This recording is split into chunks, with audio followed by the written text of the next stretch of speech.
तशी आजची press conference म्हटलं तर 5 मिनिटात संपेल,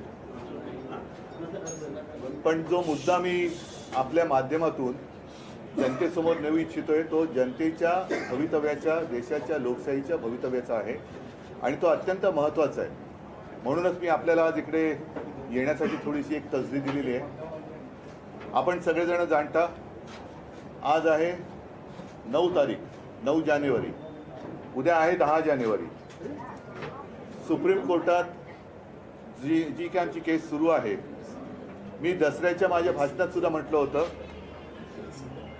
ही केस केवळ आमच्यापुरती नाही आहे, तर ही केस किंवा हा जो काय खटला आहे किंवा हे जे काय प्रकरण आहे ते देशामध्ये लोकशाही जिवंत राहणार आहे की नाही हे ठरवणारा हा निकाल असणार आहे. आणि आपण पाहतात की साधारणतः गेले 1.5-2 वर्ष त्याच्यावरती चर्चा, चर्वण, सुनावण्या, साक्षी म्हणा किंवा उलट तपासण्या, फेर तपासण्या सुरू आहेत. साधारणतः गेल्या एप्रिल किंवा मे मध्ये सर्वोच्च न्यायालयाने आपलं निरीक्षण किंवा आदेश देताना एक रिझनेबल टाईममध्ये याचा निकाल लावावा अशी एक सूचना महाराष्ट्राच्या विधानसभेच्या अध्यक्षांना ट्रायब्युनल म्हणजे लवाद म्हणून केली. आता या रिझनेबल टाईमला काही आगापीच्या किंवा असं काही त्यांनी मर्यादा टाकलीच नव्हती. त्याच्यानंतर गेल्या 31 डिसेंबर ही त्यांनी तारीख शेवटची दिली होती. ज्या पद्धतीने ही एकूण सुनावणी चालली होती त्यांच्या समोर, तेव्हाच आमच्या लक्षात आलेलं की हा वेळकाढूपणा चाललेला आहे. 31 डिसेंबर जवळ आल्यानंतर अचानक लवादाने सांगितलं आम्हाला वेळ वाढवून पाहिजे आणि ती वेळ सर्वोच्च न्यायालयाने, कारण हा अधिकार त्यांचा आहे, 10 जानेवारीपर्यंत दिली. आता उद्या 10 जानेवारी, माझी अशी अपेक्षा आहे की उद्या 10 जानेवारीला रात्री 11:59 आणि 59 सेकंदापर्यंत ते वेळ खेचतील आणि त्याच्यानंतर सुद्धा आणखीन वेळ काढूपणा करण्याचा ते प्रयत्न करतील. हे सगळं जरी अपेक्षित असलं तरीही एक गंभीर गोष्ट आम्ही सर्वोच्च न्यायालयात नमूद केलेलीच आहे, ती आज आपल्या माध्यमातून मी जनतेच्या न्यायालयात नमूद करू इच्छितो. असं आजपर्यंत कधी झाल्याचं माझ्या तरी ऐकिवात नाही आणि हे उघड उघड घडलेलं आहे महाराष्ट्रामध्ये. लवाद म्हणून आपल्या विधानसभेचे अध्यक्ष महोदय तिकडे जे काही बसलेले आहेत त्यांनी 2 वेळेला, मग ते इलिगल असतील काही असतील, पण मुख्यमंत्री यांना घरी जाऊन ते भेटले. एकतर विधानसभा अध्यक्ष मुख्यमंत्र्यांना असं जाऊन भेटू शकतात का, हा भाग वेगळा झाला. पण आत्ता ते ज्या भूमिकेत आहेत त्याचा अर्थ असा की न्यायमूर्तीच आरोपीला जाऊन भेटलेत आणि एकदा नाही 2दा, काल परवाकडे तर भेटलेलेच आहेत. पण हे आणखीन काही, ही शेवटची संधी म्हणून ही ही काय तारीख आहे, 18 ऑक्टोबरच्या सुमारातली आहे. आणि ही भेट कधी झाली होती, आजारी नार्वेकर अचानक वर्षावर, म्हणजे 2 वेळा आतापर्यंत ते आरोपीला भेटलेले आहेत. आरोपीला ते भेटतात इकडे, न्यायमूर्ती आणि आरोपी दोघांचे फोटो आहेत त्याच्यामध्ये, कारण आमच्या दृष्टीने ते आरोपीच आहेत. आम्ही त्यांच्यावरती अपात्रतेचा गुन्हा किंवा खटला दाखल केलेला आहे आणि त्याच्याबद्दल आम्हाला न्यायाची अपेक्षा आहे. आता हे जर न्यायमूर्ती आरोपीला घरी जाऊन भेटत असतील तर यांच्याकडनं उद्या आम्ही कोणत्या निकालाची आणि कसल्या न्यायाची अपेक्षा करावी, हा एक महत्त्वाचा प्रश्न आहे. आज मी आपल्याकडे येण्यापूर्वी आपल्या राज्यातले ज्येष्ठ कायदेतज्ञ उल्हास बापट यांनी आज लोकशाही चॅनेलला, कदाचित आपल्याही चॅनलला मुलाखत दिली असेल, त्यांनी त्यांचं मत नोंदवलेलं आहे. ते मी आपल्या माध्यमातून तमाम जनतेला सांगतोय की आपण आवर्जून ते पहा. यूट्यूबवरती ते आहे, लोकशाही चॅनलवरती उल्हास बापट ह्या ज्येष्ठ कायदेतज्ञांनी, कायदे अभ्यासकांनी आपलं मत हे मांडलेलं आहे ह्या विषयावरती. आणि त्यांनी म्हटलेलं आहे की ज्या खटल्याचा निकाल खरं म्हणजे 2 महिन्यात लागायला पाहिजे होता त्याला 2 वर्ष लागत आहेत. याच्यामध्ये हा वेळकाढूपणा आहे. आणि त्याच्या पुढे ते असं म्हणत आहेत की कदाचित अध्यक्षांवरती म्हणजे लवादांवरती एक तर दबाव असेल किंवा ते त्या याला म्हणजे तेवढे कार्यक्षम नसतील. याच्यापैकी एक अर्थ काढू शकतो, एवढा वेळ खेचत चालले. थोडक्यात काय की ज्या पद्धतीने या सगळ्या केसची हाताळणी चालू आहे याच्यामध्ये आता लोकशाहीचा खून होतोय की काय अशी परिस्थिती निर्माण झालेली आहे. आणि म्हणून सर्वोच्च न्यायालयाला आम्ही विनंती तर केलेलीच आहे, त्यांच्या समोर हे यांच्या ज्या काही भेटीगाठी आणि उघड होत आहेत, आरोपीला भेटतात उघड, न्यायमूर्ती आरोपीला भेटतात, ते उघड भेटत आहेत. तर जो न्यायमूर्ती आरोपीला भेटू शकतो ते उद्या त्यांच्याकडनं काय निकाल लागेल ह्याची कल्पना जनतेला आली असेल. आम्ही शेवटी जनतेच्या न्यायालयात लढणारी लोक आहोत. सर्वोच्च न्यायालयाला सुद्धा आमची हीच विनंती आहे की हे सगळं डोळ्यादेखत घडतंय. आपण सर्वोच्च आहात, एक व्यक्तींची एक ओळख असते. आज सुद्धा न्यायमूर्ती म्हटल्यानंतर रामशास्त्री प्रभुणे यांचं नाव येतं. महाराष्ट्रातनं रामशास्त्री प्रभुणे ते सुद्धा असेच होते, कणखर होते, सत्ताधाऱ्यांपुढे झुकले नव्हते. आणि त्यावेळेला मला असं वाटतं राज्यसभा वगैरे हा प्रकार नसेल म्हणून त्यांनी कोणत्याही दबावाला बळी न पडता न्याय धर्माला जागून तो न्यायनिवाडा केला होता. आमची अपेक्षा आणि आशा सर्वोच्च न्यायालयाकडे तर आहेच आणि त्याच्या बरोबरीने जनतेच्या न्यायालयाला सुद्धा आम्ही ही गोष्ट निदर्शनास आणू इच्छितो. खरं म्हणजे हा निकाल आणि ही केस सर्वोच्च न्यायालयाने काय निर्देश दिले होते अनिल, मला वाटतं आपण सांगा, म्हणजे जनतेला कळू द्या की उद्या जर का काही वेडावाकडा अपेक्षित निकाल हा जर का दिला तर याच्यामध्ये खरं काय आणि खोटं काय हे जनतेला सुद्धा ठरवता आलं पाहिजे. म्हणून मी तुम्हाला सांगतो, जरा तुम्ही त्याच्याबद्दल नीट विस्ताराने सांगा.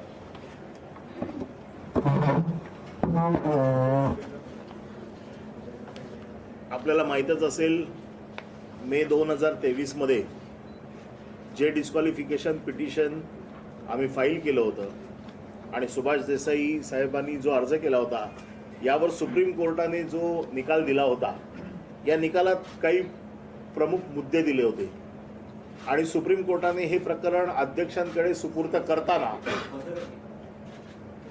या सगळ्या ऑब्झर्वेशनची एक चौकट घातली होती आणि ह्या चौकटीच्या आतमध्ये हा निकाल सुप्रीम कोर्टाला अपेक्षित होता. आणि हे चौकटी घालताना जे मुद्दे सुप्रीम कोर्टाने त्या पिटिशनला, कारण हे पिटिशन 7 ते 8 महिने चाललं आणि प्रत्येक गोष्टीवर तिकडे सविस्तर चर्चा झाली, तिकडे सविस्तर युक्तिवाद झाला आणि सगळ्या युक्तिवादानंतर सुप्रीम कोर्टाने जे मुद्दे अधोरेखित केले होते केवळ त्याच मुद्द्यावरती लवादाने फक्त विचार करून निर्णय देणं अपेक्षित आहे. आणि म्हणून हे मुद्दे पुन्हा एकदा आपल्या समोर सांगतो. सुप्रीम कोर्टाने जे निकालाचे मुद्दे दिले होते त्याच्यात 119 नंबरला जो मुद्दा होता ज्याच्यामध्ये भरत गोगावलेंची प्रतोत्पत्ती केलेली नियुक्ती ही त्यांनी बेकायदेशीर आहे असं म्हटलं होतं. त्यामध्ये त्यांनी असं म्हटलं होतं, विधानसभा अध्यक्षांनी शिंदे गटाच्या मंजूर केलेल्या ठरावाची दखल घेतली परंतु राजकीय पक्षाने अधिकृत केलेला नक्की प्रतोद कोण हे तपासण्याचा एकदाही प्रयत्न केला नाही. अशा परिस्थितीत अध्यक्षांनी राजकीय पक्षाच्या नियमांच्या आधारे स्वतंत्र चौकशी करून शिवसेना पक्षाने अधिकृत केलेल्या प्रतोदाची ओळख करून घ्यायला हवी होती. त्यामुळे अध्यक्षांनी 3 जुलै 2022 रोजी नियुक्त केलेल्या श्री भरत गोगावले यांची प्रतोत्पत्ती केलेली नियुक्ती ही बेकायदेशीर आहे. आपल्याला माहिती आहे की सुप्रीम कोर्टाने सांगितलं होतं की प्रतोद कोण हे ठरवणं गरजेचं आहे, पण त्याच्याबरोबरच त्यांनी हे पण म्हटलं होतं की हे बेकायदेशीर आहे. आता फक्त लवादाला हे तपासायचं होतं की हे कायदेशीर म्हणजे बेकायदेशीर आहे हे कशाच्या आधारावरती आहे. कारण ज्या वेळेला फूट घडली त्यावेळेला पक्ष कुठला होता, त्यावेळेला त्यांचा प्रतोद कोण होता हे तपासायचं होतं. आणि त्यामुळे एकदा जर प्रतोदाची नेमणूक सुप्रीम कोर्टाने बेकायदेशीर ठरवलेली आहे, आता आम्हाला उद्याच्या निकालात बघायचं आहे की त्याच प्रतोदाला हे लवाद सुप्रीम कोर्टाचे आदेश डावलून त्याला कायदेशीर करणार आहेत का. नंबर 1.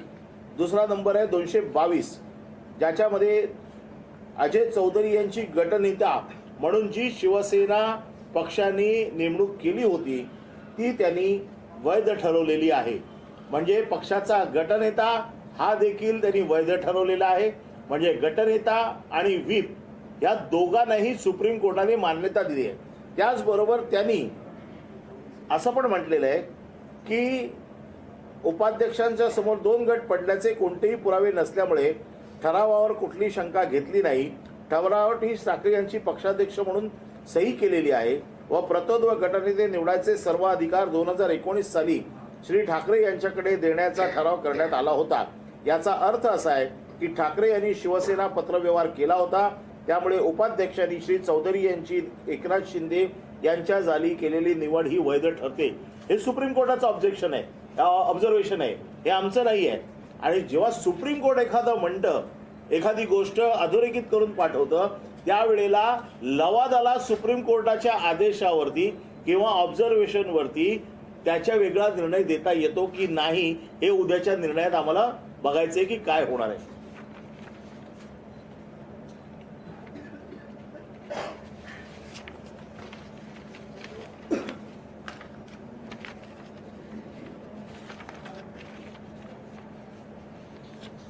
एकशे 23 नंबर 22 जून 2022 रोजी केलेला ठराव हा विधिमंडळ पक्षातील एका गटाकडून करण्यात आला होता व अध्यक्षांनी कोणतीही शहानिशा न करता राजकीय पक्षाच्या इच्छेविरोधात परिशिष्ट 10च्या अगदी विरोधात होता.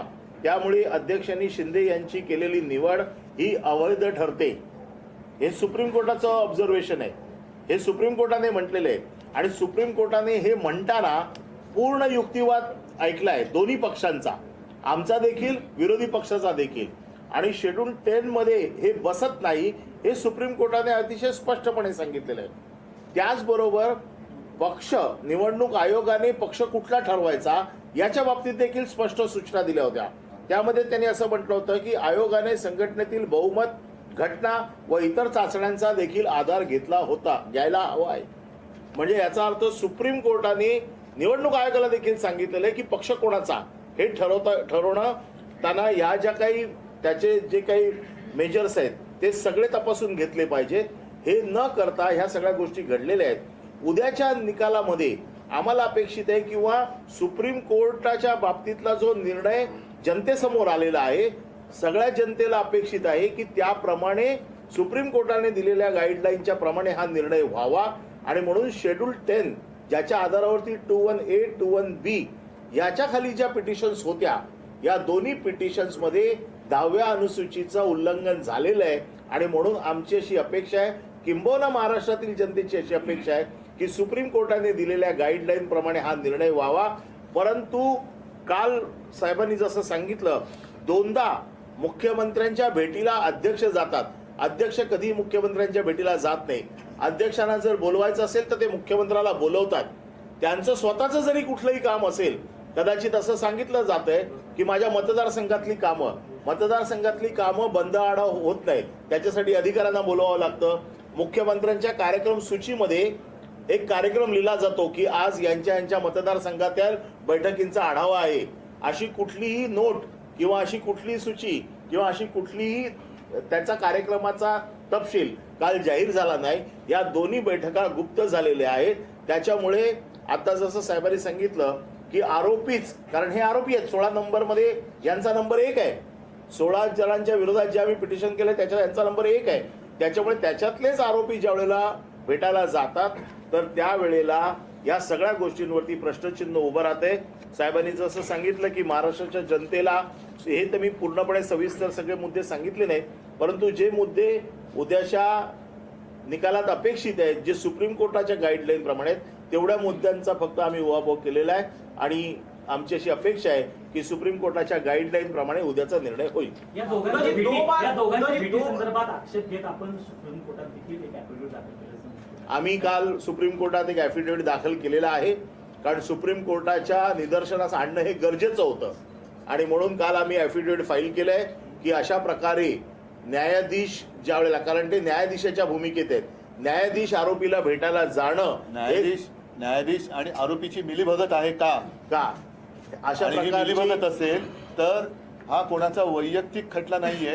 हा देशात पुढे लोकशाही जिवंत राहणार आहे की नाही, का हे दोघेही मिळून लोकशाहीचा खून करणार आहेत, ते उद्याच्या निर्णयावरनं जाहीर होईल. राहुल नार्वेकर 2 बार, एक मिनिट सॉरी, मैंने बीच में टोका. अनिल जी आपको जो आगे नाही, म्हणून हा जो विषय होता हा फार गंभीर होता. म्हणून काल आम्ही याच्या बाबतीमध्ये ताबडतोब सुप्रीम कोर्टाच्या निदर्शनाला हे आणून दिलेलं आहे. आता या बाबतीत सुप्रीम कोर्ट आपला निर्णय घेईल की सुप्रीम कोर्टाला देखील याची गंभीर दखल घ्यावी लागेल की अशा प्रकारे आरोपी आणखी न्यायाधीश हे जर भेटत असतील, आजपर्यंत असं कधी झालेलं नाहीये. आणि याच्यावरती सुप्रीम कोर्टाकडनं आमच्या अपेक्षा आहेत की सुप्रीम कोर्ट हे प्रकरण फार गंभीरपणे घेईल. राहुल नार्वेकर मुख्यमंत्री से मिले हैं, आपको लग रहा है आपका जो फैसला राहुल नार्वेकर 2 बार मुख्यमंत्री से बैठक बताई जा रही है, कल फैसला संभवतः आ सकता है. आप किस तरह से देखते हैं, क्या उम्मीद कर रहे हैं? हमें आशंका है क्योंकि सिर्फ स्पीकर और मुख्यमंत्री ऐसी ये मीटिंग नहीं थी, और वैसी भी अगर मीटिंग करनी हो तो कभी, मैं भी मुख्यमंत्री था, कभी स्पीकर उठकर मुख्यमंत्री के यहाँ नहीं जाते, वो मुख्यमंत्री जी को बुला लेता है। लेकिन अब ये दोनों जो है सिर्फ मुख्यमंत्री और स्पीकर नहीं है, स्पीकर जो है वो ट्राइब्यूनल है और मुख्यमंत्री का आरोपी है। तो क्या एक जज जिनके ऊपर आरोप है उनको मिल सकता है क्या? तो यही एक आशंका आती है कि क्या इन दोनों की मिलीभगत तो नहीं है, और सिर्फ मिलीभगत कोई व्यक्तिगत रूप में ये केस नहीं है, देश में प्रजातंत्र रहने वाला है या नहीं है, या दोनों मिलकर प्रजातंत्र की हत्या करने की साजिश कुछ कर रहे हैं, कोशिश कर रहे हैं, ऐसे अर्थ भी निकाला जा सकता है। और इसलिए जैसे मैंने कहा कि आज और कल ही हमने सुप्रीम कोर्ट के सामने एक एफिडेविट दिया है, और जिसमें दोनों बार दो बार वो मिले, एक बार नहीं 2 बार मिले हैं। वो उसमें हमने लिखा है कि आप भी उसमें देखो, और मैं आपके माध्यम से जो जनता की अदालत है, क्योंकि जनता सर्वश्रेष्ठ होती है और उसीलिए हम लड़ रहे हैं, जनता का अधिकार अगर कोई छीनता है तो हम तो वो बर्दाश्त नहीं करेंगे, और जनता की अदालत में हम आपके माध्यम से जाना चाहते हैं कि ये देखो क्या हो रहा है, और इसका नतीजा जैसे एक पिछले 2 साल से एक केस चलती आई है, कोई आवश्यकता नहीं थी, कोई आवश्यकता नहीं थी। ये तो सीधी केस है, और कुछ जो घटना तज्ञ हैं वो बार बार अपनी राय इस बारे में रख रहे हैं। और आज भी जो एक हमारे महाराष्ट्र के ज्येष्ठ कायदे तज्ञ है उल्लास बापट, उनकी एक रिएक्शन मैंने देखी लोकशाही चैनल पर, शायद आपके चैनल पर भी वो आई होगी। तो मैं पूरी जनता को एक रिक्वेस्ट करता हूँ, आप वो देखिए उनकी राय क्या है। और इतना समय इसमें बर्बाद हो गया है, ये तो इलीगल गवर्नमेंट है, जो सुप्रीम कोर्ट ने भी कहा है। तो इलीगल गवर्नमेंट के हाथों में 2 साल तक महाराष्ट्र का भवितव्य रखना, ये बहुत ही खतरनाक बात है। और कल क्या होगा या कल क्या हो सकता है, तो ये 2 बार जो मिले हैं, ये मिलीभगत भी हो सकती है, प्रजातंत्र की हत्या करने की साजिश शायद हो गई। एक नाथ शिंदे की तरफ से कहा गया है कि बहुमत उनके पास है, फैसला नहीं, वो ठीक है, वो तो अदालत में हुआ है। अदालत ने अपना जो भी एक ऑब्जर्वेशन है वो पूरा उसमें लिख कर ट्राइब्यूनल के पास भेज दिया है। और जैसे अनिल जी ने अभी बताया, चाहे तो वो हिंदी में दोहरा सकते हैं, तो उस फ्रेमवर्क में ट्राइब्यूनल ने काम करना चाहिए था। लेकिन जिस ढंग से उन्होंने एक समय की बर्बादी, और शायद कल और एक ऐसा कुछ कर सकते कि और समय निकले, तब तक ये चुनाव हो जाएगा, हमें कोई आपत्ति नहीं। हम तो जनता के सामने हैं, जनता के बीच में हैं, और जनता तो जो न्याय देगी वो तो देख रही है। लेकिन क्या हम खुलेआम हमारे नजर के सामने प्रजातंत्र की हत्या होने जा रही है, उसको स्वीकार कर सकते हैं क्या? आमदार अपात्रता प्रकरणी निकाल यायला अवघे 24 तास उरले असताना तुमच्या पक्षाचे आमदार रवींद्र वायकर यांच्या घरी नाही, त्याच्यावरती एक मिनिट, त्याच्यावरती मी राजन विचारे यांच्या घरी धाड आहे, तुम्ही काही संबंध पाहता का? मी याच्यावरती जास्त बोलणार नाही, पण एकच आहे की राम मंदिराचं निर्माण होतंय, शेवटी जुलमी अत्याचार करणाऱ्यांचा अंत हा केलाच पाहिजे, ही शिकवण देणाऱ्या रामाचं मंदिर उभं राहते। त्याच्यामुळे या जुलमी अत्याचारी राजवटीचा शेवट जनता करेलच, त्याच्याबद्दल मी नंतर बोलेन। आणि म्हणून तर आपण त्याला प्रभू श्रीराम किंवा भगवान कृष्ण मानतो, तर त्याच्यावरती मी नंतर बोलेन, आता त्याच्यात मी जात नाही। पण या जुलूमशहांचा निपात जनता करेल। 2 सेकंड, तीच शक्यता आहे, एक आपले आमदार अपात्र होतील, एक एकनाथ शिंदेचे अपात्र होतील, जे न्याय असेल, न्यायाने जे व्हायचं असेल ते उद्या आमची काही हरकत नाही। तिसरी शक्यता अशी आहे की अध्यक्ष हा सर्व निकाल सर्वोच्च न्यायालयाकडे पाठवू शकतात, कारण जर आपले आमदार अपात्र केले तर आपल्याला सहानुभूती मिळू शकते, अशी देखील एक चर्चा आहे। नाही, मी सहानुभूतीवरती राजकारण करणार नाहीये, मी न्यायावरती राजकारण करणार आहे, न्यायावरती आहे। कारण ही लढाई माझी लढाई नाहीये, जनतेची लढाई आहे, जनतेच्या भवितव्याची आहे। आणि लोकशाहीचा खून हे दोघं मिळून करतायत का, हे उद्या आपल्याला कळेल, हे उद्या आपल्याला कळेल। आणि कदाचित हीच शक्यता आहे की आणखीन वेळ काढूपणा, कारण त्यांना खेचायचं त्यांनी खेचलं, उद्या 4 वाजता ते निकालाचं वाचन करायला सुरुवात करतील। आणि मला असं वाटतं की रात्री 11:59 आणि 59 सेकंदाच्या वेळेला ते कदाचित ते वाचतील, जसं त्यांना वर्ण आलं असेल नसेल मला माहिती नाही, तसं ते वाचतील आणि पुन्हा एकदा सुप्रीम कोर्टात जाऊन आणखीन वेळ काढावा अशीच त्यांची अपेक्षा आहे। कारण कायद्याच्या आधारे ते लढूच शकत नाहीत, घटनेचा आधार घेतला तर ते लढूच शकत नाही, पण घटना मोडीत काढण्यासाठी म्हणून आणखीन काही ते करतायत का हे उद्या पाहावं लागेल. आणि म्हणून मी वारंवार सांगतोय की सर्वोच्च न्यायालयात आम्ही काल एक ॲफिडेव्हिटद्वारा हे नमूद केलेलं आहे. आज आपल्या माध्यमातून मी जनतेच्या न्यायालयात सुद्धा हे नमूद करू इच्छितोय. प्लॅन बी काही आपण केलाय का? जर आपल्या आमदारांना अपात्र केलं तर काही प्लॅन बी नाही, प्लॅन बी वगैरे नाही. पहिलं प्लॅन बी सी डीचा अर्थ जाऊ द्या, पण पहिला लोकशाहीचा खून होतोय का आणि तो आपल्या डोळ्यात देखत दिवसाढवळ्या जर का होणार असेल तर मग रामाची जी शिकवण आहे, तुम्ही आता म्हणालात की अत्याचाराचा आणि जुलुमशाहीचा अंत आपल्याला करावा लागेल आणि त्यासाठी निवडणुका येत आहेत. ठीक आहे, चलो हा, धन्यवाद सगळ्यांना. आभारी आहे.